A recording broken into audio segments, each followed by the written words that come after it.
Find the sum of 15% of 360 and 20% of 80. നമ്മളോട് പറയുന്നത് 15% of 360 plus 20% of 80 കണ്ടുപിടിക്കാനാണ് പറയുന്നത്. നമ്മുടെ ഇവിടെ പെർസെൻറ്റേജിന്റെ കൺസെപ്റ്റ് നമ്മുടെ കാൽക്കുലേഷൻസും ആണ് മാറ്റർ ചെയ്യുന്നത്.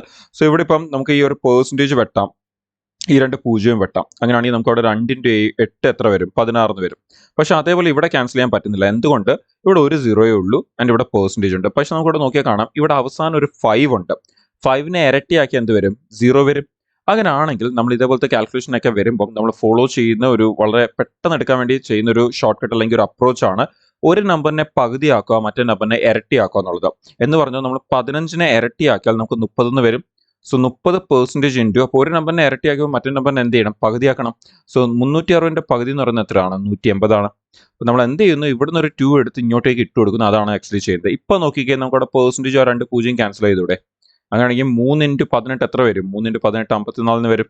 പ്ലസ് ആ 16 കൂടി വരുമ്പോഴത്തേക്കും നമുക്ക് അവിടെ നിന്ന് ആ ഒരു വാല്യൂ 50, 60, 70 എന്ന് വരും. സോ ആൻസർ 70 എന്ന് വരും. ഓപ്ഷൻ സി 70 ആണ് നമ്മുടെ ആൻസർ. അപ്പോൾ ഈ ഒരു കാൽക്കുലേഷൻ രീതി അല്ലെങ്കിൽ ആ ഒരു അപ്രോച്ച് അത് വളരെ ഇമ്പോർട്ടൻ്റ് ആണ്. ആ ഒരു ട്രിക്ക് നമ്മൾ ഉപയോഗിച്ചേക്കുന്നത് അല്ലെങ്കിൽ ആ ഒരു അപ്രോച്ച് വളരെ ഇമ്പോർട്ടൻ്റ് ആണ്. നിങ്ങളുടെ ഇവിടെ മാത്രമല്ല, ഒരുപാട് ചാപ്റ്റേഴ്സിൽ ഒരുപാട് കാൽക്കുലേഷനിൽ ഇത് വളരെയധികം റിപ്പീറ്റ് ആവുന്ന ഒരു പാറ്റേൺ കൂടിയാണ്.